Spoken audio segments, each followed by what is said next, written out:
Bienvenue sur DMG TV, les histoires mystiques. Si tu es nouveau sur la page, n'oublie pas de t'abonner, de laisser un commentaire, de liker et de partager.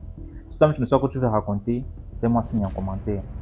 Nous sommes live sur TikTok les mercredis, les vendredis, dimanche à 20h. On poste une vidéo tous les jours sur YouTube à 12h. YouTube DMG TV. Ce qu'on fait, c'est pour sensibiliser. Donc, s'il vous plaît, laissez un commentaire, laissez un like et abonnez-vous. Voilà. Donc, écoutez attentivement, s'il vous plaît.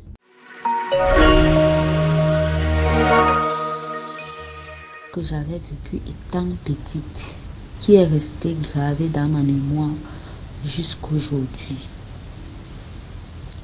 Moi, mon père, c'était un fonctionnaire, donc on ne vivait pas au village. On partait seulement pendant les grandes vacances au village. C'est comme ça qu'on part pendant les grandes vacances au village. Il y avait un type là-bas un homme là-bas qui était décédé, qui travaillait à Yaoundé. Mais nous, on ne connaissait pas l'homme en question, comme on était petite là, donc l'homme là travaillait à Yaoundé. C'est comme ça que l'homme là décède. On vient enterrer au village. L'homme là est passé une semaine après son enterrement au village. Nous, on était petits, on était en train de jouer sur la cour. Il pleuvait un peu. Donc, on était en train de jouer sur la petite pluie. C'est comme ça qu'on voit un homme qui est en train de passer. Nous, on ne connaissait pas. Donc, nous, on jouait sur la pluie. Ma tante était là, à la véranda. Elle nous regardait. C'est comme ça que ma tante voit comment l'homme là vient là-bas. Ma tante dit que ça, c'est quoi? Ce que je vois là est vrai. Elle s'exclame d'abord que, mec, ce que je vois là est vrai. C'est comme ça qu'elle court, parce que la maison de mon père était derrière. Elle court par derrière. Elle peut appeler mon père et ma mère. C'est comme ça qu'eux aussi, ils viennent regarder. Je dis qu'ils se sont placés. Mon père et ma mère se sont placés. Ma tante était placée là, à côté de la route. Ils regardaient comment le type là passait. Nous aussi, on était en train de jouer. On voyait aussi comment eux, ils regardent le type qui est en train de passer. Non. Nous aussi, on a stoppé le jeu. On regardait aussi le type qui passait. C'est comme ça que le type passe. Le type là est passé dans tout le village. Tout le village a vu le type là. Mais personne n'avait le pouvoir ou le courage d'aller l'arrêter. Je dis que j'ai encore l'image là dans ma tête. Le type là était habillé en blanc. Il portait une chemise blanche, un pantalon blanc. Il avait un sac accroché sur son épaule et un parapluie. Il était en train de passer. Il est passé. C'est pour ça que je voulais dire que toutes les morts ne sont pas naturelles. Il y a certaines morts qu'on vend les gens. Tu vois, ou tu peux retrouver ta personne ailleurs, ou quelqu'un d'autre voit ta personne ailleurs. Voilà. Il y a les morts qui ne sont pas naturelles et forcément quand une mort n'est pas naturelle, c'est pour un but. Parfois c'est pour utiliser spirituellement, pour aller vendre quelque part, pour aller travailler dans une plantation, pour aller faire ci, pour aller faire ça. Pas facile. Bonsoir tonton. Ouais, bonsoir mon bon petit, c'est comment? Ça va tonton et toi? Yes. Ça va un peu mon frère, vraiment. À chaque fois quand je lance un coup d'œil, je te vois là. Ça me plaît bien ton concept parce que vraiment c'est quelque chose que je sais pas. Si depuis on avait commencé à faire ça, depuis, peut-être l'Afrique ne serait pas comme nous sommes aujourd'hui. Parce que beaucoup de personnes de nos jours, un peu que les gens comme moi, ont eu peur toute leur vie ou alors ont eu honte d'être avec les gens. Parce que comme on était des personnes différentes des autres, et comme les Blancs nous ont dit que tous ceux qui sont différents, c'était des sorciers, c'était des vampires, c'était des mauvaises personnes. Bon, du coup ça fait peur. Alors quand les gens racontent les histoires comme ça, je me sens un peu dans mon milieu. Donc ça me plaît. Avant que je ne continue, même sur mon YouTube, là, il y a tellement de gens qui demandent ton contact sur mon YouTube là. Et comme je vis d'être celui-là qui met les gens en contact, je ne sais pas comment on va faire pour gérer ça. Est-ce que tu as une page YouTube? Oui, j'ai une page qui n'est pas trop... En fait, je n'ai pas trop le temps de... Je sais pas comment d'alimenter ça. Tu vois, mais ne te Mais gêne pas. parce que Si ce qu'elle veut quelqu'un dire, veut me rencontrer... ce qu'elle veut dire, c'est que comme tu es sur TikTok, tu ne peux pas intervenir dans toutes les vidéos, mais je pense que tu peux mettre quelqu'un en charge de ça. Si tu as un petit qui va gérer la partie là, parce que dans les commentaires, tu vas voir, surtout parce que comme tu interviens aujourd'hui, c'est forcément, demain je vais peut-être publier ta vidéo sur YouTube. Il y aura des gens qui vont demander ton numéro. Si tu as un petit qui peut gérer ces pages-là, c'est que demain, il va recevoir les vidéos là, dès qu'on demande le numéro, il voit comment il va faire pour s'arranger pour envoyer. Parce que moi, j'ai pas envie d'être celui qui met, tu vois, c'est un peu délicat. Oui, c'est souvent compliqué ce genre de choses. Donc, comme je disais là, ça me fait plaisir parce que quand les gens racontent les histoires comme ça, je me sens un peu dans mon milieu. Et puis jusque-là, les gens sont toujours en train de faire croire que les histoires là, les gens qui font des choses, c'est des mauvais. Non, pas forcément. Dieu a créé les gens différemment. Chacun a sa façon d'être. Chacun est unique dans son genre. Et puis, c'est pas forcément parce que tu ne connais pas quelque chose ou tu n'as pas encore vécu que c'est pas vrai ou que c'est sorcellerie ou que c'est mauvais. Non, pas forcément. Bon, moi, je vous dis toujours que moi, ma vie, c'est les histoires parce que c'est mon quotidien. Moi, je suis guide spirituel. Je suis ce qu'on appelle généralement un marabout, comme les gens disent. Bon, je suis fier d'être ce que je suis. Parce que ce qui est sûr est qu'il faut bien qu'il y ait quelqu'un qui soit quelque chose. Parce que si je n'avais pas été un marabout, on ne devrait jamais savoir que les marabouts existaient. Et c'est normal d'avoir peur de marabouts parce qu'un marabout peut faire du bien comme il peut faire du mal. Mais alors, il peut vraiment le faire. Pas ceux qui disent qu'ils vont prier et rien ne va jamais arriver. Parce que moi, je vais vous dire, j'aime toujours dire des choses, ça va énerver les gens. Mais je préfère dire, moi, je préfère une personne qui est en même temps bon et dangereux, mais quand même, il peut le faire. Que de dire que je ne suis que bon, mais même le bon, on ne voit jamais ce que tu as fait. Du coup, moi, je pense que c'est un gâchis total. Bon, maintenant, dans un milieu comme ton milieu, je me sens un peu dans ma peau parce que les gens qui sont ici, c'est des personnes qui ont vécu des choses, qui les amènent à comprendre certaines choses. Même comme beaucoup, même ici, viennent là pour pouvoir dire que ceci a fait. Tout à l'heure, il y a une fille qui a dit qu'on va dans l'eau, il n'y a pas d'esprit. Bon, elle-même, elle est esprit, elle ne veut pas dire qu'elle est mauvaise. Nous sommes faits de trois corps. L'âme, la chair qui est l'enveloppe et l'esprit. Maintenant, un esprit peut être bon comme il peut être mauvais. Elle-même, elle est esprit, c'est ce qu'elle ne sait pas. Et elle dit qu'il n'y a pas de bons esprits. Et je dis qu'elle se trompe parce que c'est parce qu'elle ne connaît pas ces choses-là. L'esprit est celui que, en fait, l'esprit est neutre. C'est vrai qu'il y a des esprits qui sont mauvais depuis la création et ceux qui sont bons depuis la création. Mais la majorité des esprits sont neutres. Si quelqu'un passe le temps à voir les démons partout, c'est lui qui est démon. Parce que l'esprit n'a pas de corps, du coup. Alors, quand tu vois un esprit, il prend l'apparence de ton cœur. Ceux qui passent le temps à voir les anges partout, les gens qui ont le bon cœur, c'est-à-dire ils sont sympas, ils sont gentils, ils sont propres. Alors quand tu vois un esprit, c'est ton cœur que tu vois, le reflet de ton cœur. Si tu vois un esprit et qu'il est gros, méchant, costaud, baraqué, noir, en fait c'est ton cœur que tu es en train de voir. C'est pour ça que beaucoup de personnes passent le temps à prier, mais ils voient les démons partout. En fait, il n'y a pas de démons partout. C'est parce qu'ils voient le reflet de son cœur. C'est-à-dire, l'esprit reflète ce que ton cœur est à l'intérieur. Donc, il n'y a pas que les sorciers partout, les vampires, les mauvais esprits. Non, il y a des bons esprits. Parlons de l'esprit de l'eau. L'eau est comme le monde. C'est comme les hommes, c'est comme les femmes. Il y a des hommes bons, sympas, gentils, serviables. Il y a des hommes qui sont des braqueurs, des bandits, des je ne sais pas moi quoi. Il y a des femmes qui sont des bonnes femmes au foyer. Des femmes, je ne sais pas moi comment on dit, soumises, bonnes mamans. Il y a aussi des femmes qu'on les appelle les quoi, les HAO chez nous. Les bordels, non, les prostituées. Donc, les êtres humains sont comme ça, comme les esprits. Maintenant, si tu veux un être humain qui est bien, sois d'abord bien toi-même. Comment d'abord être bien? Comme par exemple les femmes. Si une femme veut un bon mari, comment d'abord être une bonne femme?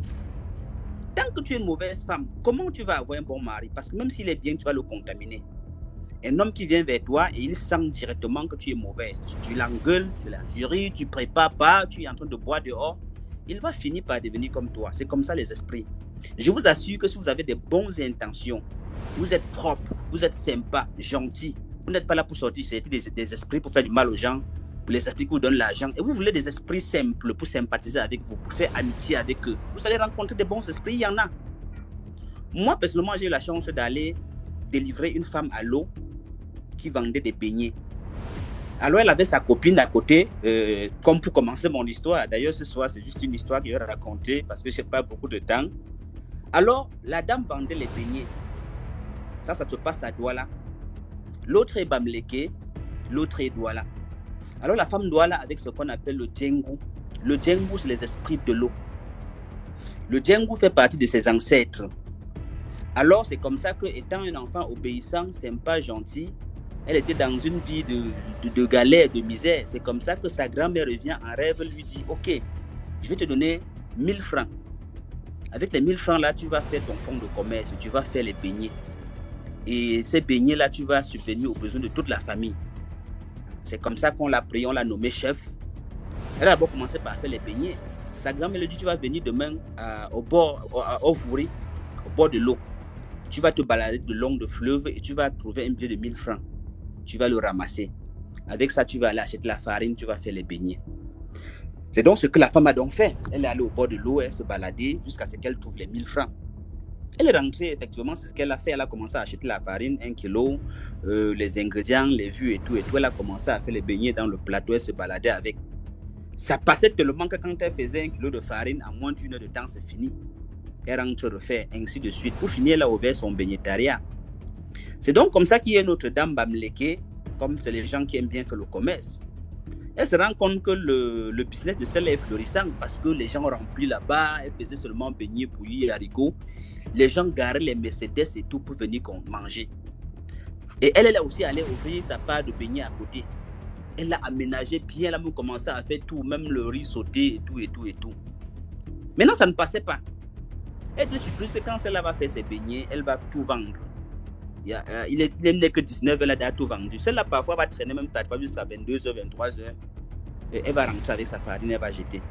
Celle-là a même commencé par apporter la farine en sac. 5 sacs, 10 sacs. La femme doit là et ça finit. C'est comme ça que la femme, un jour, Bamleke est fatiguée. Elle va voir la dame Douala, elle prend son courage. Elle dit vraiment, ma voisine, je viens te voir là parce que nous sommes quand même les femmes et nous sommes les voisines. J'ai envie de t'offrir quelque chose. Un jour comme ça, elles sont allées s'asseoir au bar. Elle a offert à la femme Douala quelques bières. Elles ont bu. Après, elle lui a dit que vraiment, je viens te voir parce que, s'il te plaît, j'accepte, je te donne le chapeau. Ça, j'ai confirmé.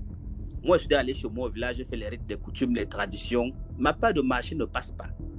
Mais toi, quand tu n'as pas encore fini de vendre tes beignets, je ne peux même pas vendre un seul beignet. S'il te plaît, je veux que tu m'expliques comment ça se passe. La dame Douala étant naïve lui dit que non, ça ne peut pas passer parce que moi, c'est ma grand-mère qui m'a donné l'argent pour faire le commerce, le fonds de commerce. J'ai commencé avec 1000 francs. Elle dit non, ne me dis pas. Elle dit oui, j'ai commencé avec 1000 francs. Elle lui a expliqué comment ça a commencé. Elle dit s'il te plaît, essaye d'en parler à ta grand-mère aussi de moi. Dis-lui que tu as ta copine là qui voudrait aussi qu'elle aide aussi. Elle dit d'accord. C'est comme ça qu'elle arrive. Puisque de temps en temps, sa grand-mère venait, elle lui rendait compte. C'est comme ça qu'elle arrive, elle dit à sa grand-mère que j'ai ma copine là qui dit que vraiment pardon, est-ce que tu peux aussi l'aider avec ses pas pour que sa part passe aussi. Elle dit il n'y a pas de problème. Vous allez venir à bord de l'eau le vendredi soir. Tu viens avec elle. Elle va arriver, on va voir si elle est sympa, si elle est gentille. On va lui aussi faire les beignets. De toutes les façons, il y a suffisamment de clients pour vous tous. C'est comme ça que le vendredi, la dame allait avec sa copine à bord de l'eau. Ils sont arrivés à bord de l'eau. Elle a dit, attendons, ma grand-mère va arriver.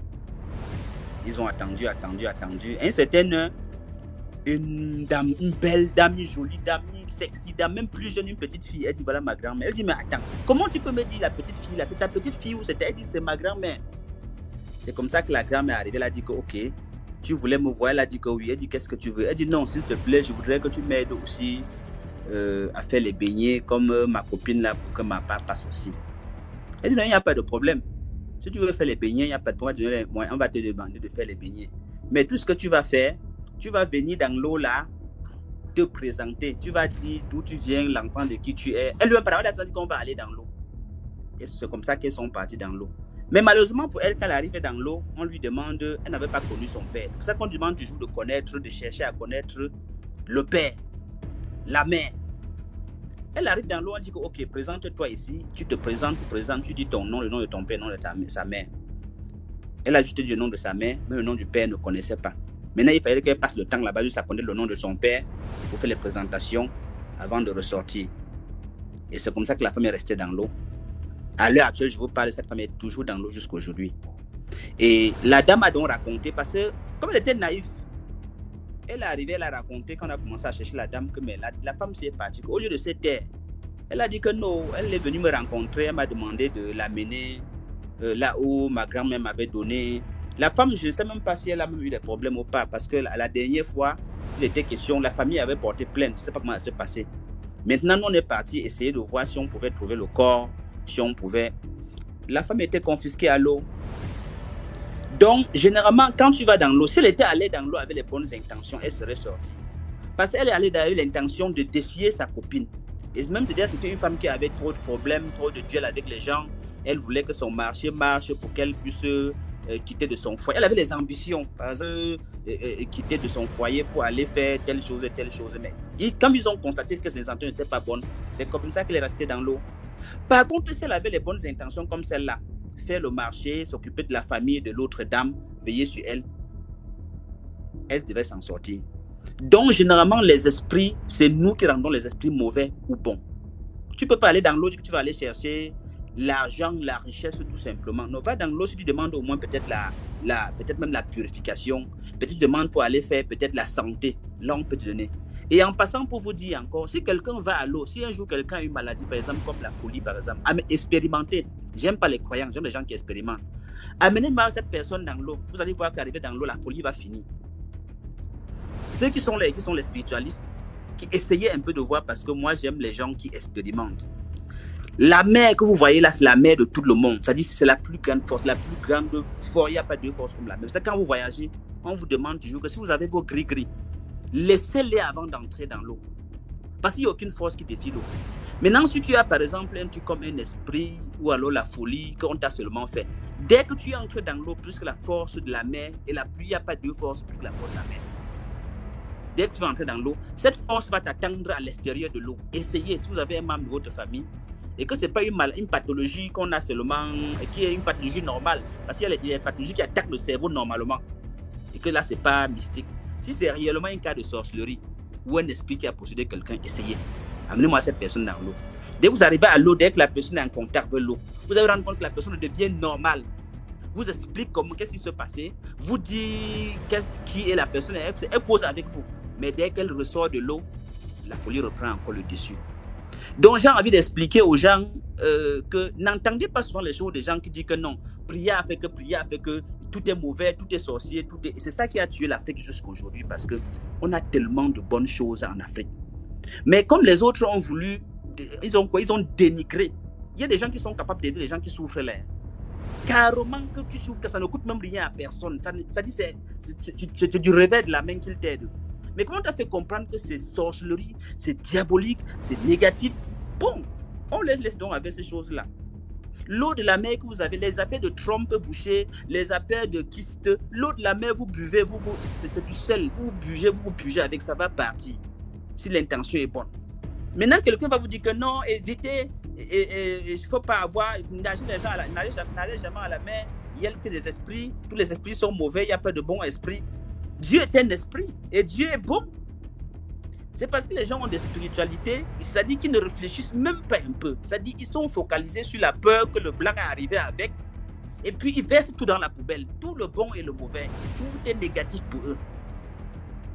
Donc c'est un peu ça, mon petit. Bon, il y a tellement d'histoires que si je veux me passer, quand ils commencent à rater comme ça, au fur et à mesure, c'est que je vais monopoliser le truc.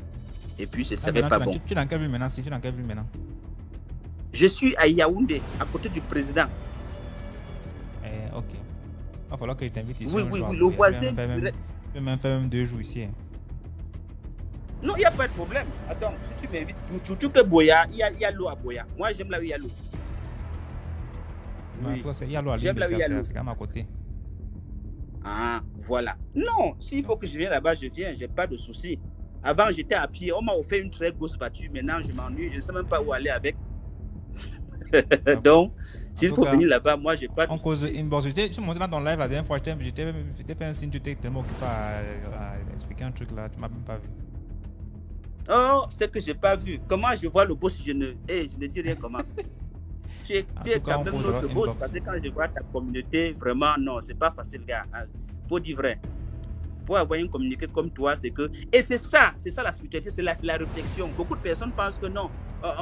Les gens viennent me demander comment ils peuvent pratiquer pour avoir on appelle quoi, les followers. Je leur dis, attends, dis ce qui est important. C'est pas une histoire de dire que tu vas venir pratiquer. Non, ça ne marche pas comme ça. Donc, c'est un peu ça. Nous avons beaucoup de choses. Beaucoup de choses. Mais on a déjà inculqué la peur dans la tête des gens que tout est sorcier, tout est négatif. Je veux vous dire pourquoi les gens ont peur des marabouts. Parce que le marabout est vraiment dangereux. Parce que c'est le seul qui a vraiment la connaissance. Il a le pouvoir. Je te prends un exemple simple. Nous autres, personne ne peut venir voler chez nous. On ne ferme pas de porte. Des fois, on va voler dans les églises, on va voler partout, patata, parce qu'on a dit que si quelqu'un vole le chargeur, donne-lui le téléphone, donne-lui le chargeur. C'est quelle histoire ça? Tu as la puissance et puis les gens viennent te narrer, on vient t'insulter. Je suis apparemment, j'ai une dame qui est venue chez moi, elle m'a dit qu'elle veut un enfant. Dès qu'elle aurait l'enfant, elle me donne une voiture. Je lui ai donné l'enfant, après elle a fui, elle est partie dire que c'est son père qui a donné l'enfant, le pasteur. Je suis parti à l'église avant-hier. J'ai dit que comme tu vois là, je te donne 7 jours. Parce que je ne voulais pas faire du mal parce qu'il s'agit quand même de l'enfant. L'enfant, c'est un humain. Une dame vient me rencontrer, elle me dit qu'elle a déjà construit les maisons au pasteur. Elle a acheté les voitures. Parce qu'on lui a dit que si elle achète une voiture, elle va accoucher. On lui a dit que si elle construit l'église, elle va accoucher. Elle a déjà tellement marché. J'ai dit, bon, fais la même chose avec moi. On va voir. Moi, tout ce que tu vas faire, dès que tu vas concevoir, tu me donnes la voiture. Elle dit quoi, papa, il n'y a pas de problème. Si ce n'est que la voiture, tu choisis celle que tu veux. Même la mienne, là, je te donne. Elle avait une Forerunner. Je ne sais pas si tu connais la Forerunner. J'aime bien les choses comme ça. Elle me dit non, il n'y a pas de problème. Maintenant, moi, je fais quand elle conçoit, j'appelle au téléphone, elle me met sur la liste noire. J'appelle, ça ne passe plus. C'est comme ça que je vois la dame en train de faire le témoignage à la télévision. Ils ont leur chaîne de télévision. Comment, grâce à papa, elle a accouché. Moi, je l'appelle, ça ne passe pas. Je prends dans le téléphone d'un de mes enfants, je l'appelle, ça passe. Elle me dit non, j'ai déjà fait trop de voix bébé. Si on se rend compte que c'est le marabout qui m'a donné l'enfant, vraiment, je ne sais pas comment, on va m'excommunier, on va me faire dire, ça c'est l'autre problème là-bas. Viens me donner la voiture que tu m'as promis. Raconte ce que tu veux là-bas. Parce que nous, mon frère, je vais te dire, nous, on n'est pas des croyants. On ne croit pas, on connaît. Moi, je connais, je ne crois pas. Quelqu'un qui croit, c'est quelqu'un qui a espoir. Il croit, il attend que ça va arriver. Moi, si je crois, je crois pourquoi. Si tu viens me voir, tu as une pathologie. Je sais que je te donne telle herbe, ça te soigne. Pourquoi dire que tu vas croire pour que ça puisse venir? Crois quoi? Et puis les gens doivent savoir que Dieu n'est pas notre esclave. Hein. Nous sommes les esclaves de Dieu. Tu ne vas jamais dire que je vais faire, Dieu va faire que. C'est toi qui fais pour Dieu. Dieu vous utilise. Dieu vous emploie. N'attendez plus que Dieu a fait son devoir en te créant. Si tu attends que tu vas attendre que Dieu va venir tu vas attendre longtemps. D'accord, bon, je laisse monter une autre personne et puis je reviens raconter une dernière histoire. D'accord, d'accord, merci beaucoup, tonton. D'accord, tout à l'heure. Ok. D'accord.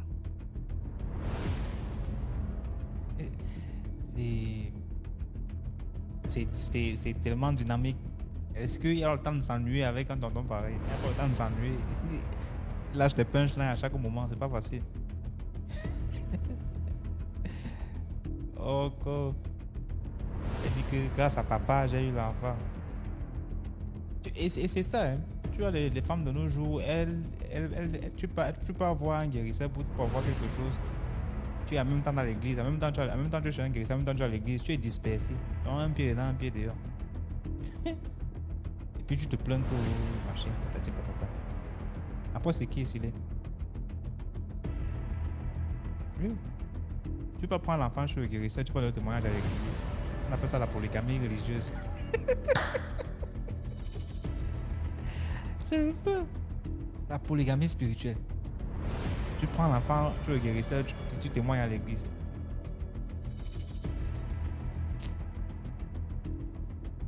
D'accord. Cathy n'est plus là, c'est le soleil.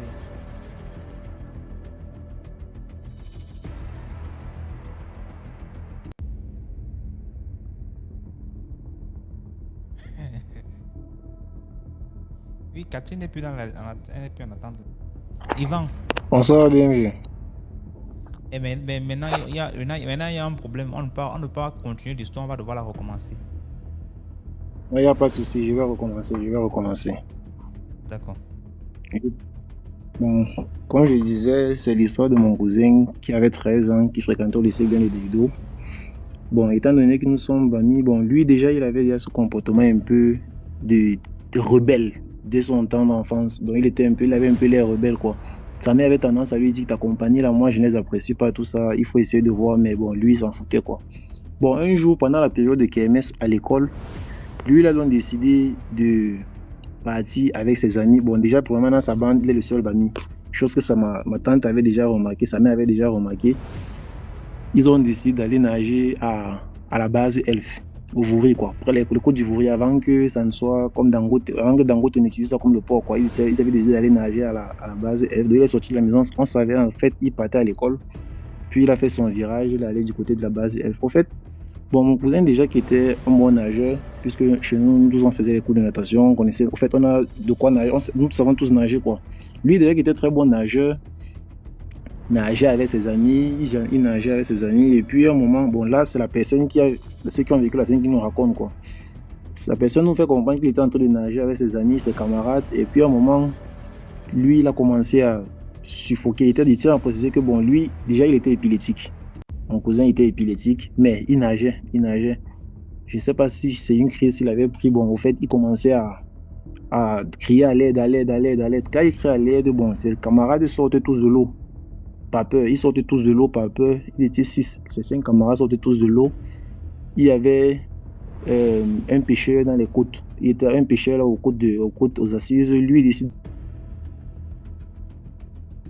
donc de plonger pour essayer de sauver mon frère, quoi. Quand lui plonge, il voit déjà mon cousin ne sortait plus de l'eau, donc il était en train de se noyer, quoi. Le plongeur entre dans l'eau, il nage, puis il retrouve mon cousin dans l'eau en train de descendre. Bon, lui, c'est qu'il a retrouvé, il réussit à arrêter la main de mon cousin, il commence à le tirer vers le haut.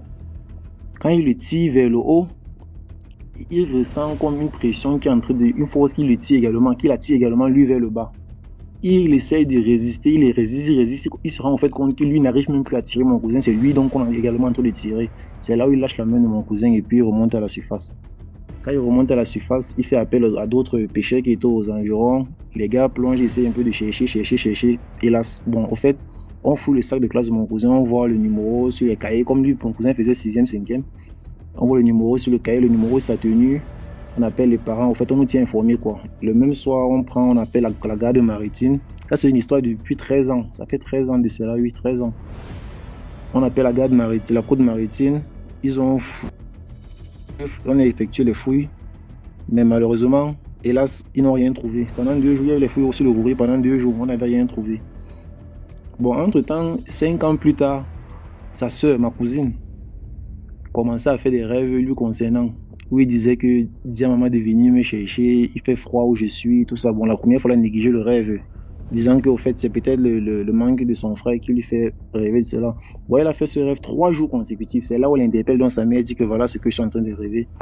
Sa mère décide donc de réunir une réunion familiale. On dit donc, ok, on va aller du côté des chefs. On va aller voir les gens, consulter les gens qui font vraiment le gondo, quoi. Au fait, on se dirige alors, on nous dirige chez l'un des grands chefs du côté du canton d'Aqua. La famille arrive chez le monsieur, on l'explique le problème, on explique la situation. Il décide de prendre rendez-vous avec nous sur les côtes du Vouri. C'était en soirée.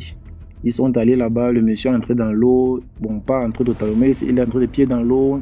Il parlait, il causait. Et puis il est ressorti, il a dit à la famille que c'est l'esprit, c'est au fait, l'eau refuse de le relâcher. Donc que l'eau refuse de le relâcher, c'est tout simple, c'est ce qu'il nous a dit en général, que l'eau refuse de le relâcher et qu'on va seulement y faire. Je tiens à préciser que jusqu'aujourd'hui, on n'a jamais retrouvé le corps de mon cousin. Même comme d'habitude, on dit souvent que le Vouri relâche les corps, tout ça. Les côtes, jusqu'à présent, jamais.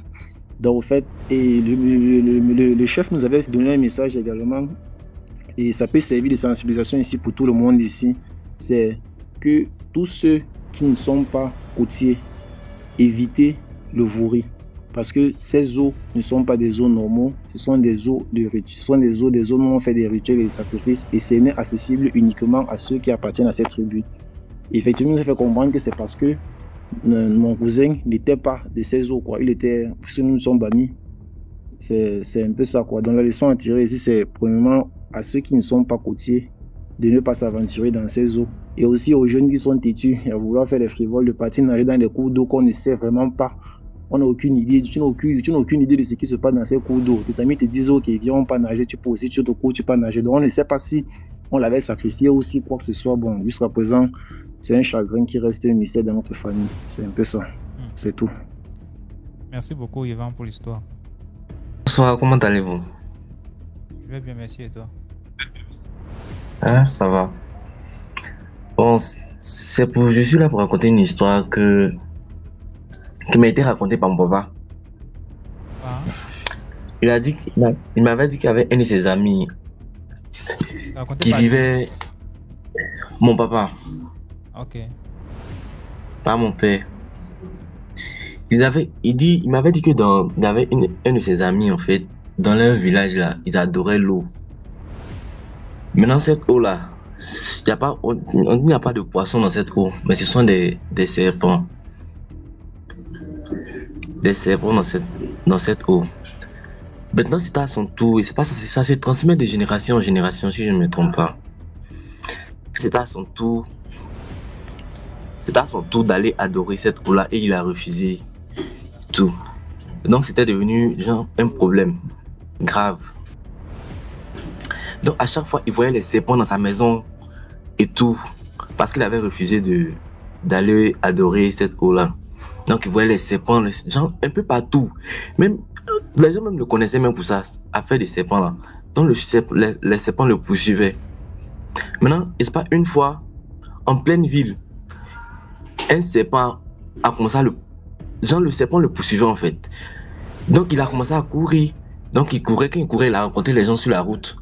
Quand il explique aux gens, les gens ne croient pas, ils disent non, il ment. Et comment le serpent va le poursuivre? Est-ce que le serpent c'est un homme pour le poursuivre? Donc les gens ne croyaient pas. Donc c'est dans ça, il est tombé sur une femme. Maintenant la femme l'a dit, ah viens, il va te cacher. Donc quand la femme l'a prise, ils ont commencé à marcher, aller. Maintenant ils sont sortis sur un endroit, sur une ruelle. Maintenant la ruelle là, il n'y avait qu'une seule entrée. Genre il n'y avait pas de sortie, c'était une seule entrée. De l'autre côté c'était un mur. Et puis, à un moment donné, ils avancent, et puis il dit à la femme, il dit, mais la route dans le couloir que tu m'as envoyé là, il y a une entrée, mais il n'y a pas de sortie. Qu'est-ce qui se passe? C'est là maintenant la femme lui dit, ah, c'est moi ici le serpent. Et quand la femme lui a dit ça là, le gars a pissé sur lui. Et puis, quand il a pissé sur lui, il s'est évanoui. Quand il s'est évanoui, là, les gens sont venus le réveiller après là. Tellement il ne croyait pas. Elle dit que par tout ça, tu es là, je suis derrière toi. Pour venir, tu vas servir cette eau-là, tu vas adorer cette eau-là. Donc depuis ce jour, on dit le gars, il a tourné jusqu'à... Il allait faire des sacrifices à cette eau, demander pardon et tout. Et puis sa vie est redevenue un peu normale. Non, c'était ça mon histoire. Merci beaucoup pour l'histoire, Élise. C'est Élisée, hein? C'est Élisée, non? Oui, c'est ça. D'accord, merci beaucoup pour l'histoire. Du coup, mon histoire, en fait, c'est une histoire aussi qui concerne l'eau, la rivière. En fait, quand moi j'étais au Cameroun, j'ai habité dans un quartier, mes parents ont construit à Colbison. J'ai déjà raconté plein d'histoires de Colbison d'ailleurs. Donc, un jour avec mes amis, on était censé aller à l'école coranique, mais on n'est pas allé à l'école coranique en fait. On s'est entendu pour aller plutôt nager à la rivière, chose qu'on nous interdisait parce que moi personnellement j'étais nouvelle dans le quartier et on disait que ce sont les autochtones du village en fait qui devraient se laver ou aller laver les habits dans cette eau-là. Mais moi je voulais tester en fait. Du coup, j'ai pris mes 2 copines, nous sommes allés et c'était à la Meufou pour les personnes qui connaissent. Du coup, on arrive à la rivière, il n'y avait personne, c'était aux environs de 14h, il n'y avait vraiment personne.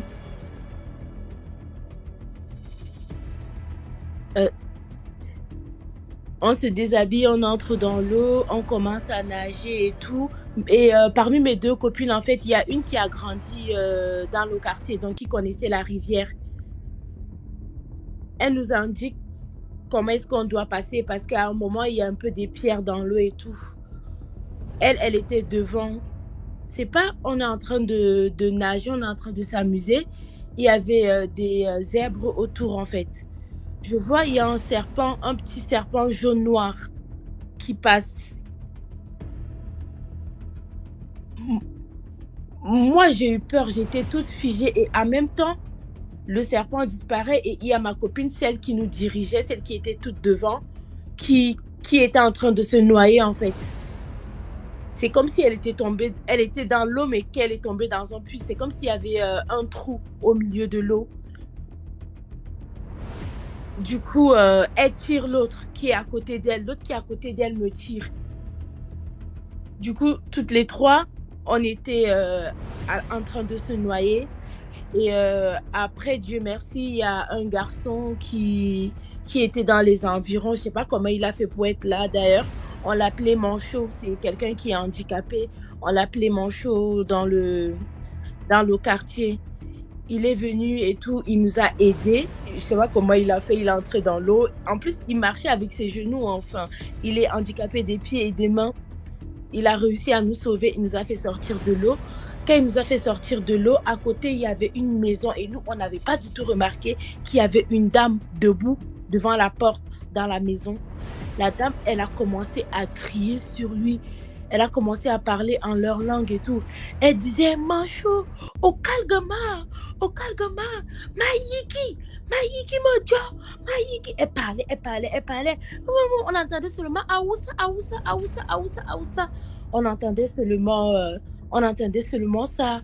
Et en fait, Manchot aussi, il s'embrouillait avec la dame et tout. Il disait aussi, c'est ce qu'il nous a dit, qu'il disait à la dame qu'elle n'est pas fatiguée de faire disparaître les enfants des gens dans l'eau.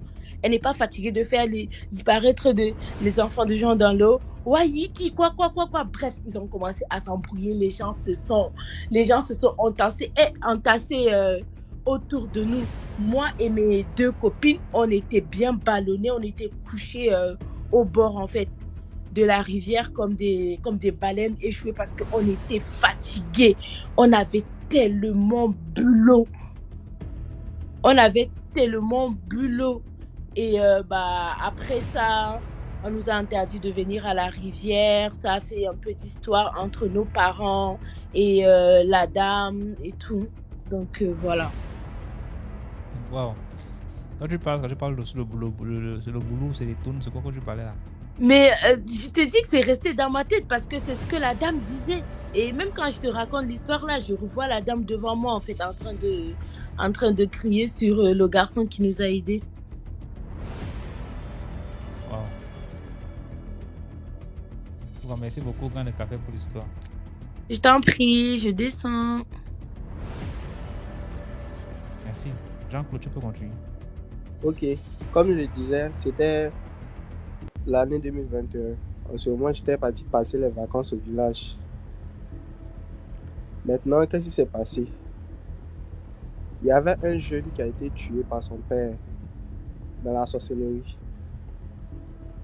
Au début, on disait qu'il était malade, il avait une maladie qu'on appelait l'hernie. Bon, ils ont fait des traitements, mais ça n'allait pas. Après, ils l'ont envoyé à Abidjan. Ils viennent le traiter. Maintenant, arrivé ici, ils ont dit non, on devait l'opérer. Maintenant, après avoir fini l'opération, tout s'est bien passé. Ils ont pris des photos avec lui-même pour envoyer aux parents du jeune. Pour dire que non, tout va bien, il a été bien opéré, tout allait bien. Maintenant, la veille où ils ont pris la photo, eux, ils ont appelé là-bas pour dire que non, tout allait bien. Le lendemain, vers les 6h, 7h, on appelle, ils disent que non, le jeune est décédé. Jusque-là, personne ne savait que non, c'était son fameux père qui l'avait tué. Maintenant, les jours du funérail sont arrivés, ils sont partis chercher le corps pour venir. Maintenant, c'est arrivé au village. Bon, d'abord, le premier jour, la veille, le vendredi soir, rien ne s'est passé. Maintenant, c'est le samedi, parce que le vendredi, les gens viennent, les invités, oh, machin. Maintenant, c'est le samedi, on enterre le corps. Maintenant, c'est le samedi que tout va se passer. Le samedi matin, ils ont fini de faire les salutations. Les gens sont venus, condoléances, tout ça. Maintenant qu'ils ont fini, ils ont pris le corps pour aller enterrer. Maintenant, nous, dans notre village, c'est à l'entrée du village qu'il y a le cimetière. Maintenant, pour quitter du village, pour aller jusqu'à l'entrée, c'est un peu éloigné. Maintenant, la tradition, genre dans notre village, la tradition, c'est que quand on va enterrer un corps, il y a des jeunes personnes qui attrapent le corps pour aller.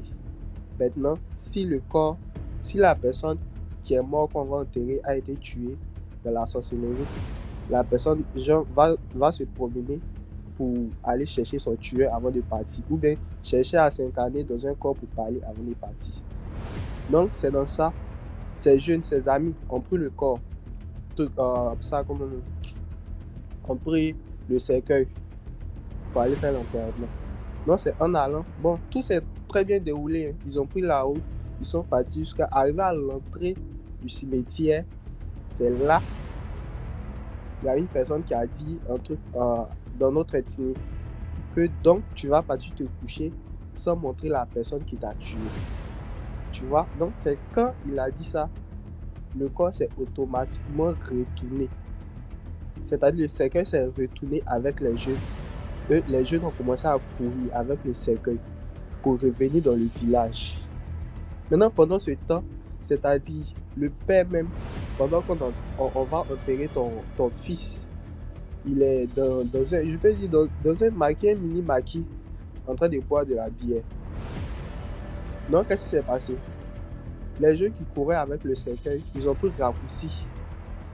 Ils sont rentrés dans un coin et puis ils sont partis. Ils sont sortis directement dans le marché.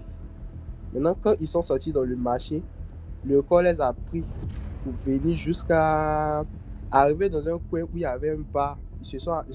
Le corps a voulu rentrer dans le bar. Maintenant, quand le corps veut entrer, il n'arrive pas à rentrer. Genre, ce sont les jeunes qui ont pris le cercueil. Eux, ils veulent entrer dans le bar, mais ils n'arrivent pas à rentrer. Donc, ils se sont arrêtés devant le bar. Et puis, ils ont dit que non, entrer dans le bar pour aller voir s'il y a qui de familier dans le bar. Effectivement, les gens rentrent et ils voient que non, voici son père qui est assis, qui est en train de boire. Donc, ils ont fait sortir le père pour dire non, viens parler à ton fils pour qu'il aille se coucher. Le père est venu, il ne peut rien dire, il ne parle pas, il ne dit rien. Maintenant, il y avait une femme qui était venue, une vieille femme qui était venue. Elle avait porté habit blanc, ouais, et puis elle avait pris une poudre blanche dans sa main. Elle jetait sur le cercueil pour dire que la personne, si c'est ton père qui t'a tué, il faut tourner 3 fois et puis tu le cognes. Pendant ce temps, son père était devant le cercueil. Maintenant, il y avait les gens qui étaient autour. En ce moment, on était arrêtés à côté, on était filmés. Donc, c'est dans ça, quand la tante est en train de parler, le cercueil s'est mis à tourner 3 fois. Maintenant, quand il a voulu cogner le truc, son père, il l'a levé. Et puis, les trucs, ses parents qui sont dans la ville, qui sont partis au village là-bas pour le funérail, ont dit que non, ce sont ces jeunes camarades qui ont pris le cercueil, qui font exprès de faire tout ça, qui n'ont qu'à laisser le cercueil, eux-mêmes, ils vont prendre le cercueil pour aller. Donc, eux, ils n'ont pas voulu parler, ils ont dit, ok, si c'est comme ça, nous, on va laisser le cercueil dans votre main, et puis vous-même, vous allez transporter le cercueil au cimetière. Donc, c'est dans ça, il y a un changement. Les jeunes sont quittés, et les jeunes qui sont quittés en ville pour venir ont pris le corps. C'est maintenant, quand eux, ils ont pris le corps, ils ont vu aussi que non, ce que le cercueil faisait, c'était pas de l'amusement, quoi. C'était vraiment vrai. Maintenant, ils ont pris le cercueil, ils ont voulu transporter le cercueil au cimetière, mais malheureusement, le cercueil ne partait pas.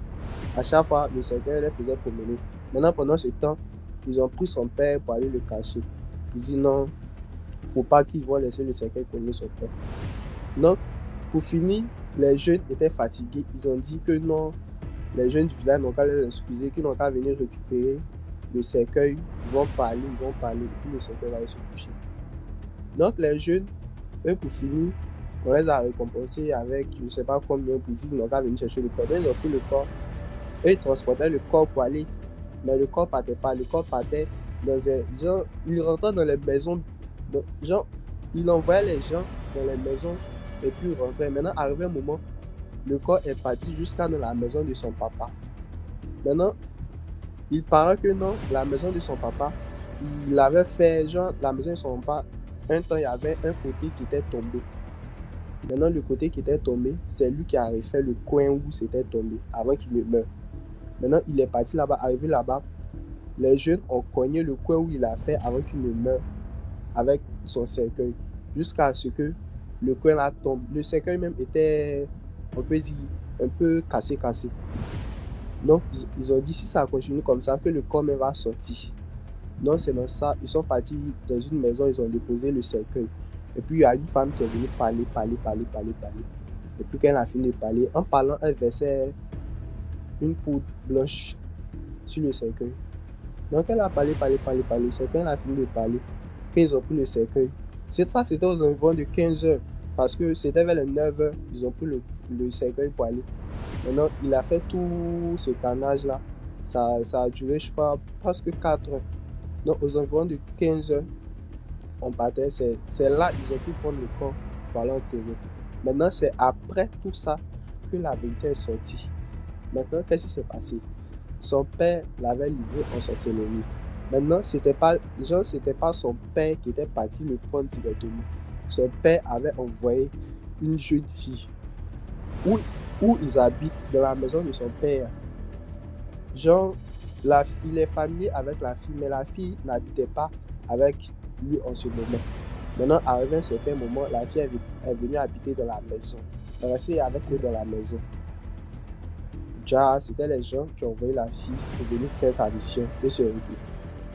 Donc, effectivement, quand la fille avait fini de tuer, avait fini de prendre l'âme du jeune homme, c'est là elle a quitté la maison et puis elle est partie où elle était quittée. Donc, après, quand il est mort, et puis il se promenait dans le village, on disait que non, c'était la fille qu'il était en train de chercher dans le village comme ça. Maintenant, c'est après même qu'ils ont attrapé la fille, et puis sous pression de tout le monde, elle a avoué la vérité. Maintenant, à ce que je crois bien aussi, il y avait l'un de ses grands frères qui était parti un jour rendre visite à son père. Maintenant, en ce moment, le jeune cherchait travail. Il avait eu BTS, licence, je crois bien, et puis il était venu passer quelques jours avec son père. À notre grande surprise, on dit que le jeune a fui la maison pour laisser son père pour dire que non, il ne reviendra plus jamais au village. On ne sait pas pourquoi, mais il a dit que non, il ne reviendra plus jamais dans la maison de son père. Après ce qu'il avait vu. Donc, c'est dans ça l'histoire de nous, ils ont pu enterrer le corps. Et puis, chose mystique encore, quand ils sont partis déposer le corps dans le temple, on voit parce que le cercueil où il y a le visage, ils ont mis vitre, genre c'est transparent, ils ont mis vitre transparent, on peut voir la tête, genre le visage de la personne. Mais à notre grande surprise, quand ils ont déposé le corps dans le tombe, on voit que non, le gars, il coule des larmes. Comme s'il pleurait, il coule des larmes. Donc c'est comme ça s'est terminé. Après, tout le monde a su que non, c'était son père qui l'avait livré sur ses ennemis. Donc ça n'a pas duré de cela, moi je suis rentré en ville. Donc c'était un peu Merci mon beaucoup histoire. pour l'histoire, Jean-Claude Van Damme. Ok, de rien. D'accord, dans les commentaires. J'ai même vu une vidéo comme ça là, avec le cercueil qui vole là, comme ça là, c'est sur les réseaux, c'est sur YouTube. Si vous tapez seulement le cercueil qui vole comme ça là, vous allez voir. Et voilà. Problème. Donc, elles se sont mariées, deux sont parties chez les maris. Il faut recommencer, Oh, ok. Donc, je réponds encore à Véro. Pas grave. Donc, c'est l'histoire de ma mère. Bon, elle a vécu ces faits-là. Donc, comme je disais auparavant, chez nous, les musulmans, bon, on aime vivre en communauté. Donc, il y a un peu de tout. Il y a les Béninois, les Burkinabés, et bon, j'en passe. Donc, elle habitait avec ses parents, c'est-à-dire mon grand-père, dans une grande cour où il y avait toutes sortes de communautés. Dès qu'elles ont grandi ensemble, elles sont allées à l'école ensemble. Donc, il y a 2 qui se sont mariées, elles sont rentrées au pays. Mais il y a 2 qui sont restées. C'est-à-dire, elles sont restées jeunes filles, célibataires, toujours là, bon, à la recherche d'un mari et autres. Donc, il y avait une qui était de nationalité ivoirienne qui était là, sur place, et il y avait une deuxième qui était de nationalité nigériane. Donc, elles ont continué l'amitié, chose de façon normale parce qu'elles ne sont pas mariées.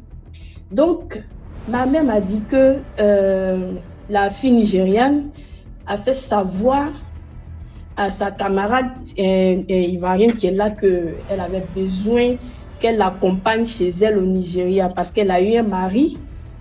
On devait faire sa dot. Donc, est-ce que la jeune fille pourra l'accompagner jusqu'au Nigeria pour aller faire sa dot?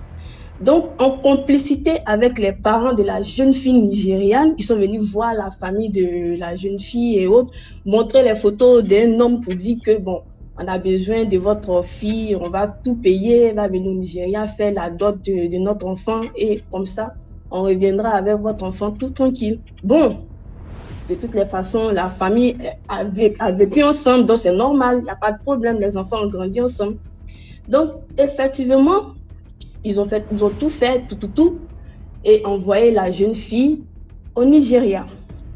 Et dans les faits, ma mère me disait qu'une fois qu'ils ont atterri au Nigeria, à Lagos et tout, ils ont emprunté un autre véhicule. C'est-à-dire, vous arrivez à l'aéroport, bon, vous voulez rentrer quelque part ou rentrer chez vous ou rentrer à destination. Mais ils sont rentrés dans un véhicule un peu bizarre. Donc, ils ont cheminé pendant longtemps, ils partaient, ils n'arrivaient pas, pendant longtemps. Bon, c'était comme s'ils partaient d'un village, au fait. Donc, elle aussi, elle était là, elle a son téléphone, elle veut appeler ses parents pour dire qu'elle est arrivée au Nigeria, chose normale, mais le problème des réseaux, bon, ça partait. Et à un certain moment, le véhicule s'est arrêté et il faisait très nuit. Donc, elle dit qu'elle a regardé sur son téléphone. Il était au moins minuit, 1h. Donc, comme ça, ils sont arrivés dans un campement bizarre. Bon, les maisons étaient éloignées. Bon, en tout cas, un petit village un peu pauvre qui en paille. Et en tout cas, un truc comme ça de ce genre. Mais les maisons étaient séparées. Donc, qu'est-ce qui soit arrivé? Elle a commencé à avoir peur, la fille ivoirienne. Donc, sa camarade lui dit non, ne t'inquiète pas. C'est parce qu'on vient d'arriver maintenant que tu ne vois personne. Puisque la cérémonie, c'est pour demain, on doit se reposer cette nuit. Donc, elle dit, elle a commencé à avoir peur. Elle a pris peur parce que normalement, pour une cérémonie de dot, à la veille, il doit y avoir une fête. On doit avoir des personnes qui boivent, des personnes qui s'élèvent un peu à la veille. C'est une chose qui est normale. Donc, comme ça, ils étaient là, tranquillement. Et elle cherchait le réseau. Elle doit appeler ses parents pour dire, bon, je suis rentrée, on est arrivé et autres. Mais elle était en train de chercher le réseau. En cherchant le réseau, du coup, elle a vu sa camarade a disparu. Mais où on l'avait logée dans la maison, il y avait une femme qui était là. Et bon, puisque il y a la langue qu'elle a, le problème de langage qu'elle a, donc elle n'arrivait pas vraiment à communiquer, avec ces personnes qui étaient là. Donc, c'était sa camarade qu'elle connaissait. Donc, elle cherchait le réseau, elle cherchait son ami, elle ne voyait pas son ami. Donc, elle a vu une dame qui était en train de couper des feuilles la nuit. Donc, elle s'ennuyait, elle s'est approchée de la dame. Elle a dit, bon, en français, bon, qu'est-ce que vous faites la nuit, là, actuellement, là, vous voulez préparer? Et la femme a répondu en français en disant, je comprends français, vous êtes quitté où?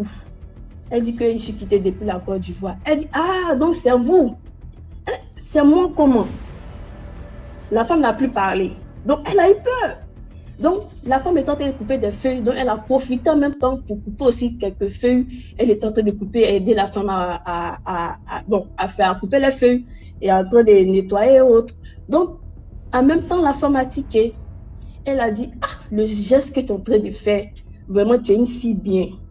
Mais il faudrait que je te dise ce qui se passe actuellement. Peut-être que tu ignores, mais ta camarade qui t'a envoyé jusqu'au Nigeria, ici jusqu'à dans notre village, apparemment c'est pour te sacrifier pour avoir de l'argent.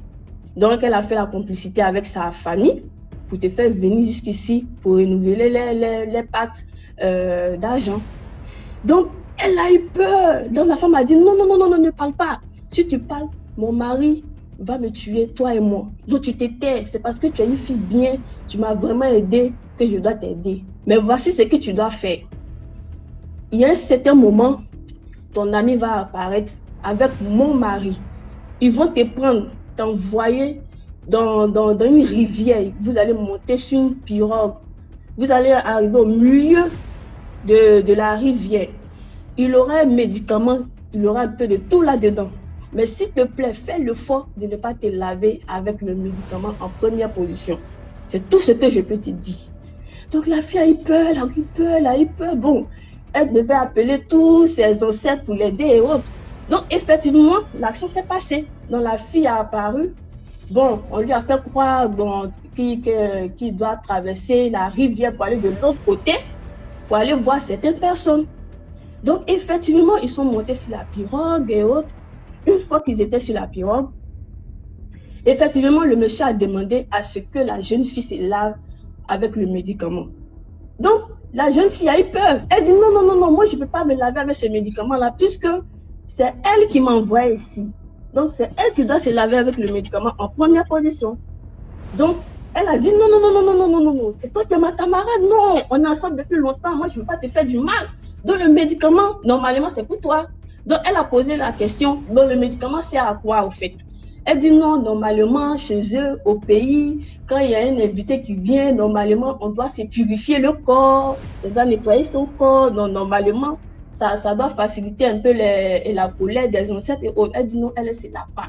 Donc, du coup, dans les discussions, le monsieur a dit, tout ça, c'est long. Entre vous deux, quelqu'un doit se laver avec ce médicament aujourd'hui nuit. Sinon, nous tous, on va rester dans l'eau.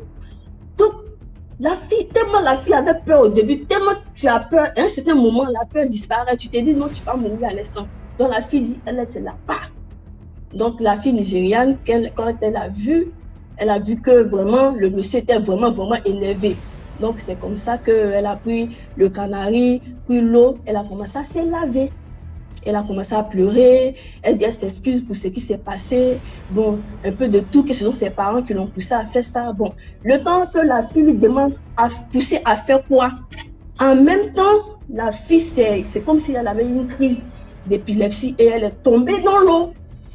Donc, elle est tombée dans l'eau raide. C'est comme ça que le vieux a commencé à vraiment se déplacer avec la pirogue rapidement pour arriver au bord de la rivière. Donc, c'est comme ça qu'ils sont arrivés au bord de la rivière. Et bizarrement, quand ils sont arrivés au bord de la rivière, il y a eu quelque chose sorti. C'est comme la mer avale quelque chose et puis il fait sortir ça au bord de la nage là.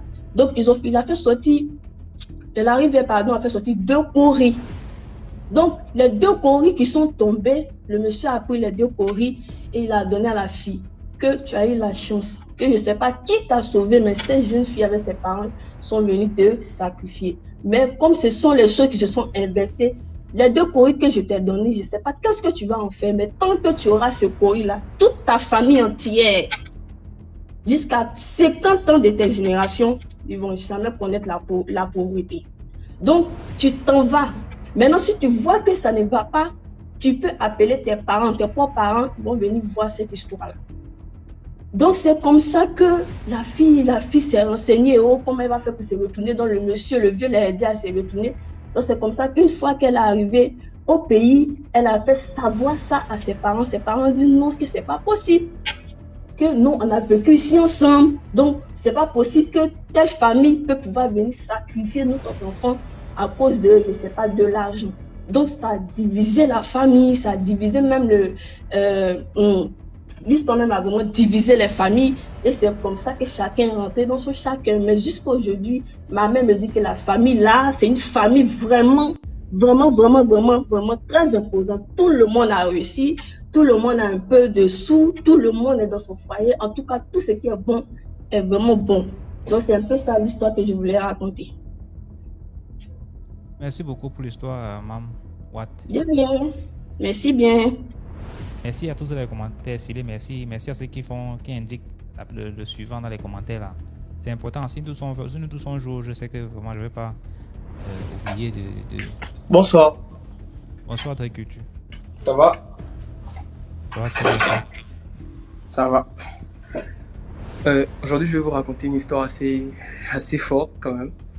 Et cette fois-ci, par contre, c'est pas mon histoire, mais j'ai demandé la permission à la personne pour pouvoir la raconter. Donc, en fait, c'est l'histoire d'une de mes amies, et elle est de la Centrafrique, République de Centrafrique, elle est centrafricaine. Et pendant la guerre en Centrafrique, je crois en 2012, 2013, je sais plus trop, eux, ils vivaient, genre, ils étaient vraiment isolés dans les villages, en fait, vu que les guerres, c'était plus dans Bangui et tout. Et là-bas, en fait, elle disait déjà que depuis petite, quand elle était toute petite, elle avait toujours, chaque fois qu'elle fermait les yeux ou la nuit, quand elle dormait, elle avait un gars en fait, elle avait un gars et tout, c'était son copain et tout. Pourtant, elle était encore très jeune, dans les 14 ans, 13 ans. Mais c'était déjà son copain. Du coup, elle a toujours été, elle était habituée à lui et pour elle, c'était normal de la voir. Pour elle, c'était un peu un truc comme une sorte d'ami ou bien de petite amie imaginaire et tout. À un moment donné, elle a grandi avec ce truc. Maintenant, un jour, il y a sa grand-mère, comme sa grand-mère est très chrétienne, sa grand-mère était venue avec des gens de l'église, prier fortement et tout. Et je sais pas s'ils avaient fait des histoires de... En fait, ils avaient fait toute une veillée, peut-être pendant 3 jours d'affilée, tout le temps à la terrasse, 3 jours d'affilée, 3 jours d'affilée, tout le temps. Et à un moment donné, il y a son gars en question qui apparaissait toujours dans ses rêves ou quand elle fermait les yeux, lui dit, mais il a peut-être fait 3 jours ou 4 jours comme ça, il ne venait plus. Et à un moment, genre, elle s'inquiétait, elle se disait, mais pourquoi je le vois plus et tout, tu vois.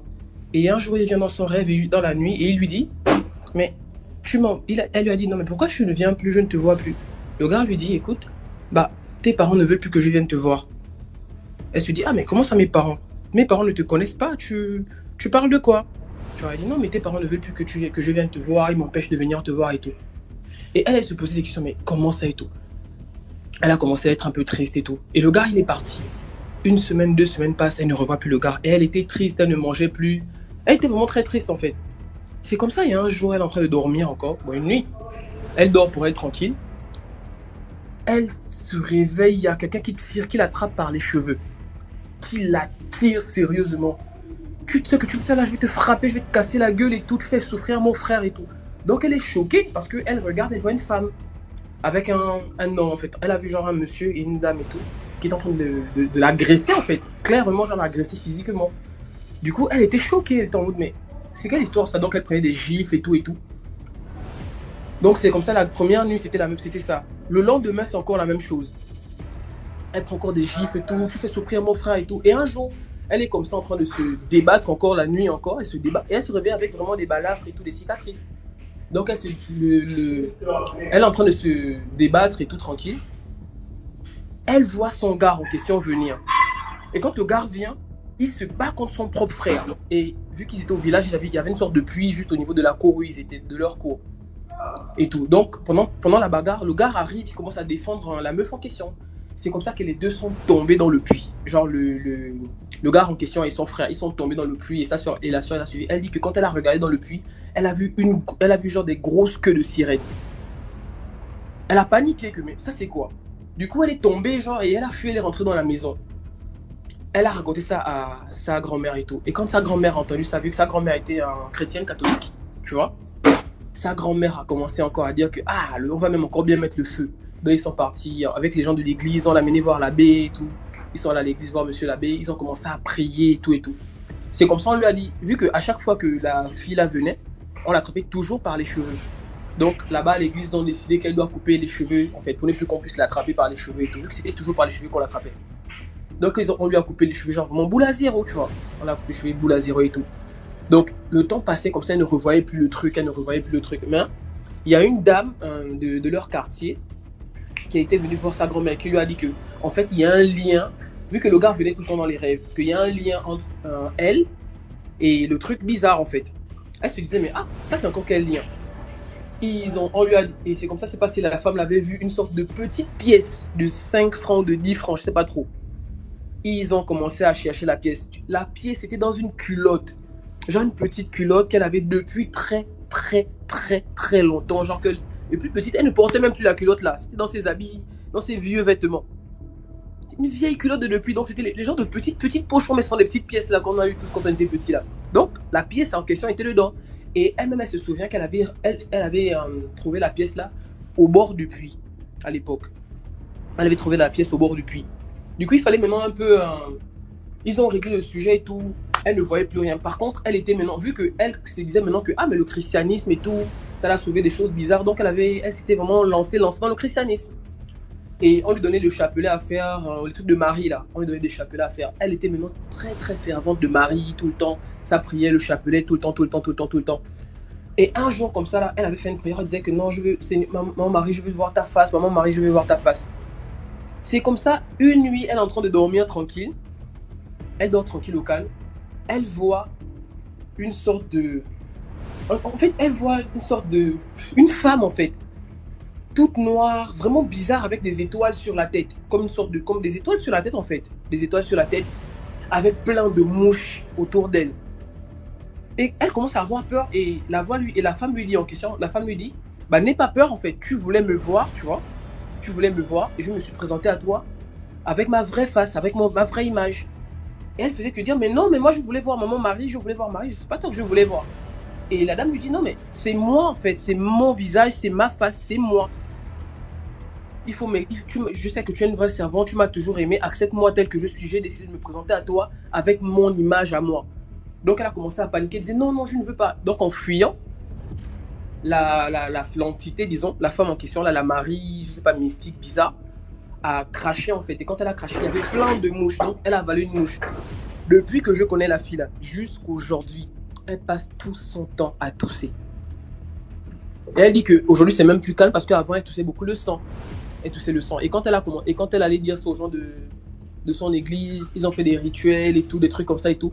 Mais bizarrement, ça n'a jamais changé. Et par contre, jusqu'aujourd'hui, je sais pas si c'est une nouvelle capacité qu'elle a eue, je sais pas. Mais elle a maintenant un nouveau truc, c'est que quand quelqu'un doit mourir, en fait, quand elle passe devant une porte, souvent elle fait souvent ça, vu que nous on est à Dakar ici au Sénégal, quand on marche ensemble, elle me dit, ouais, regarde la maison là, il y a quelqu'un qui va mourir d'ici demain.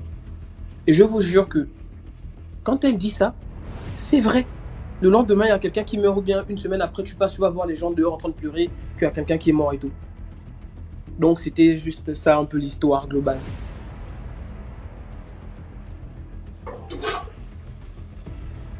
Merci beaucoup pour l'histoire d'agriculture. De rien. Tu racontes l'histoire là, on dirait, tu aimes le Congo, ça et toi là. Oh, l'histoire m'a trop choqué. Ça m'a grave choqué. Tu racontes ça, elle est partie là-bas, il a raconté le truc de Congo, ça, vrai. Ça m'a traumatisé, frère. Ça m'a traumatisé. Moi, je suis un peu dans le truc mystique et tout. Moi, oui, je sors en vampire, je fais la sorcellerie. Moi-même, j'avoue. Mais il y a des trucs que quand j'apprends, je découvre, ça me fait un peu peur. Tu es un vampire? Ouais, je fais tout. Ça m'arrive, ouais. Je sais comment on fait. Hein? Là, j'ai pas honte de ça, t'inquiète. Non, attends. Tu viens de dire que tu es un vampire, mais c'est moi qui m'ai entendu. Non, je sais ce qu'on appelle sortir en vampire et je sais comment on le fait. Je le pratique. Ça dépend maintenant de la conception des gens, en fait. Hein? Ouais. Et tu pratiques ça comment? Je fais des voyages astrales. Je sors mystiquement, j'enlève mon esprit de mon corps, je voyage, je fais ce que je fais. C'est que vous dites les sorciers là. Alors, il y a quelqu'un, tu as avec qui là-bas, il vient de confirmer qu'on appelle ça un sorcier. C'est ça que qui a dit ça? C'est un grand chrétien qui vit avec moi. C'est compliqué, hein? Non, c'est pas compliqué, c'est simple. Et tu fais ça comment? Tu peux nous expliquer comment tu fais? Bon, moi je fais ça depuis... Bon, après, à l'origine, même toi tu le fais, tout le monde ici dans le live là le fait, mais de manière très involontaire. Et pour le faire de manière volontaire... Tu me vois dans le live, des gens... Même toi, tout le monde fait ça.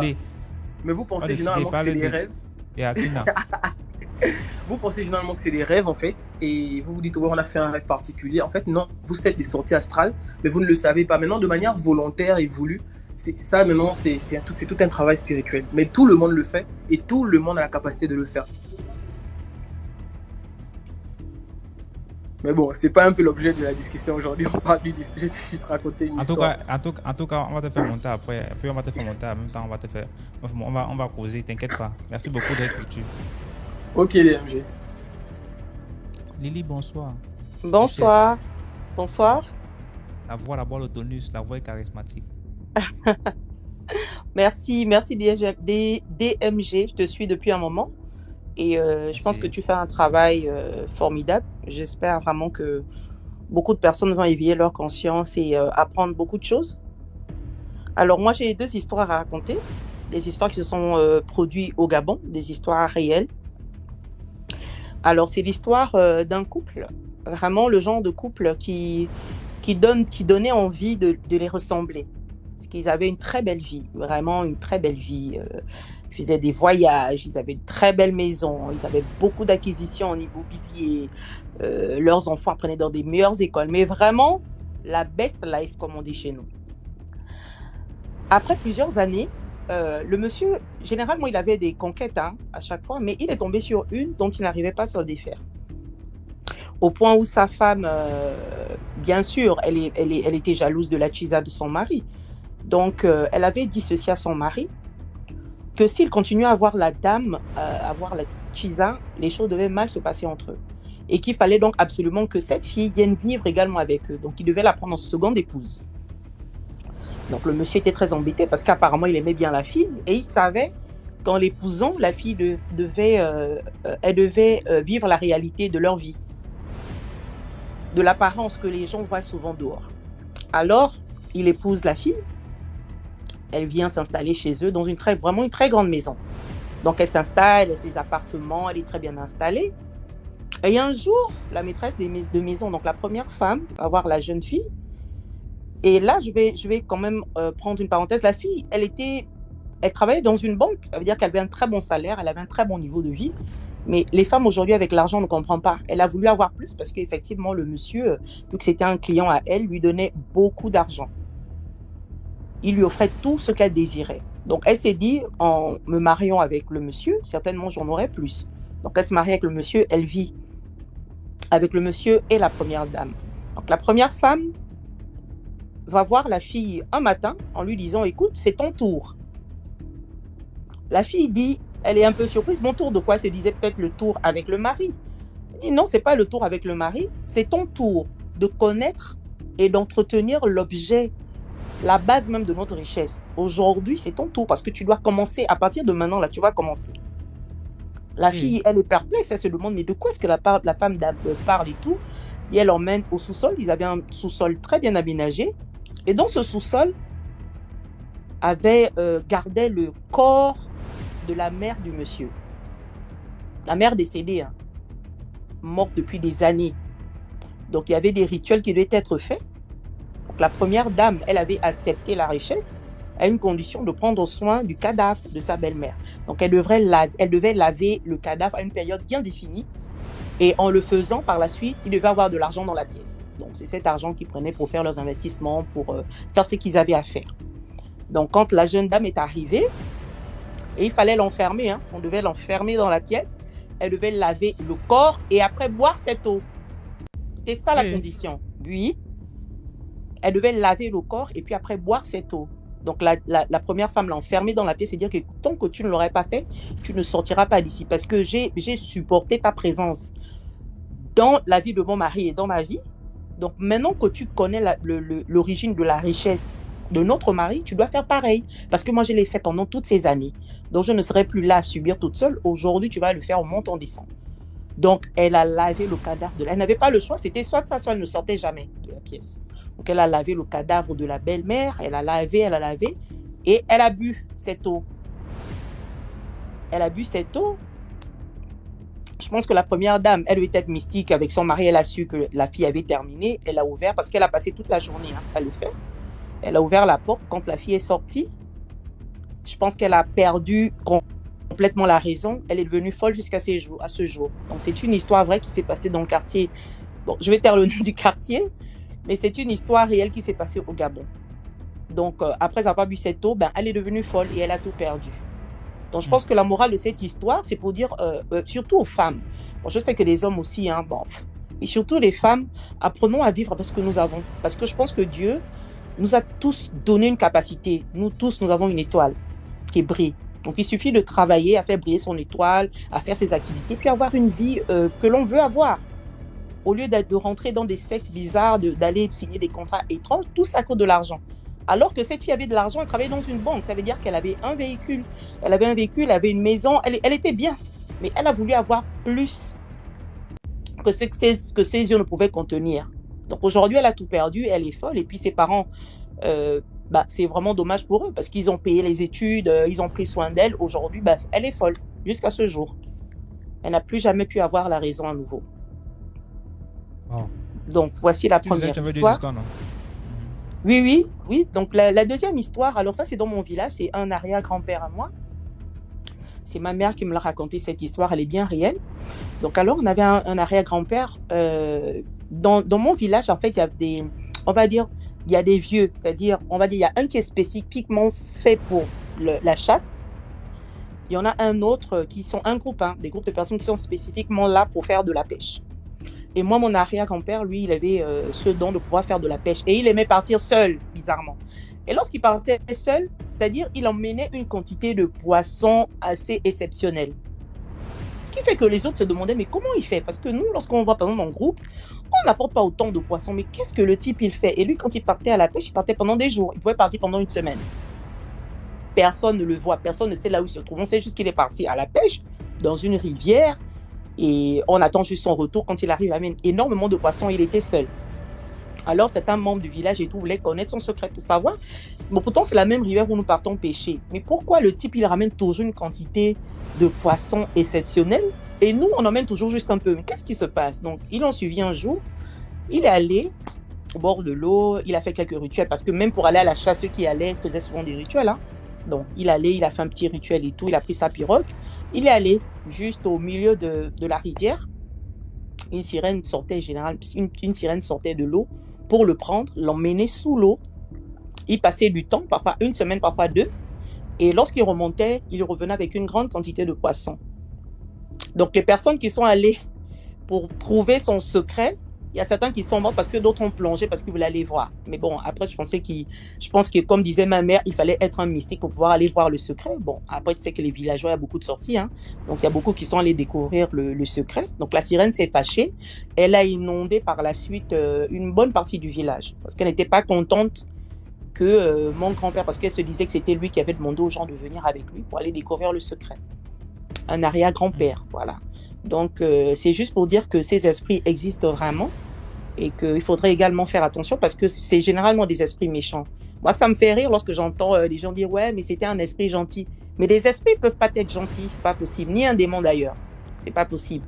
Généralement, ils demandent quelque chose en retour. Et c'est ce qui a été fait parce que mon arrière-grand-père, ce que lui, il a donné en contrepartie, c'est la vie de beaucoup la vie, je veux dire, de ses descendants.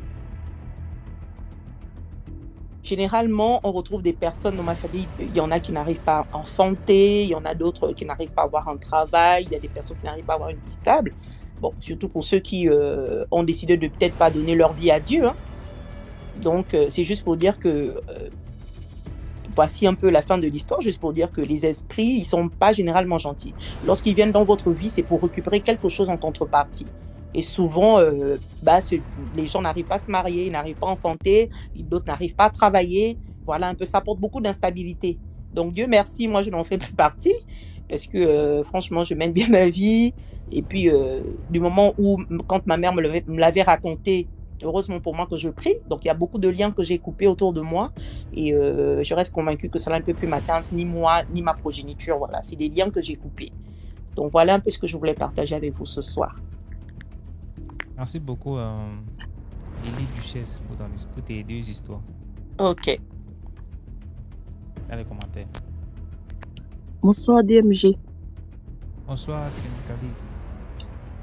En fait, j'aimerais, je sais pas, conter une histoire qui s'est passée en 2000, dans les années 2010.